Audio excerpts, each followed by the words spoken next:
Welcome to Luca and Miguel. Enjoy the video. You start by preparing your phone, grant notification access, and allow Do Not Disturb control so the system can manage banners. Next, install the iOS-style notification app and a compatible launcher that supports banner positions. Once installed, open the notification app and accept the accessibility prompts.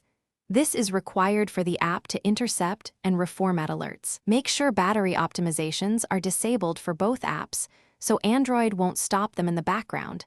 Then move to configuration. Now you configure the visual and behavioral details. In the notification app, choose the iPhone banner layout, set position to top or center, and adjust corner radius and shadow so notifications look authentic. Then map Android notification channels into grouped threads so messages stack like on iOS.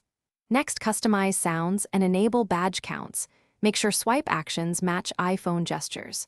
Once done, test with a message and tweak timing, visibility, and preview content until it reads and behaves like an iPhone banner. Finish by locking your settings. Save theme presets and export configuration if available so you can restore quickly. Test across common apps and on the lock screen to validate previews, banners, and quick reply behavior. If banners stop appearing, first re-grant notification and accessibility permissions and disable battery saving or adaptive battery features for the apps.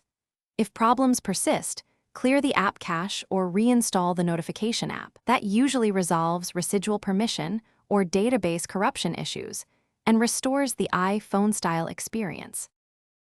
Thanks for watching and please subscribe. It's the best investment you'll ever make.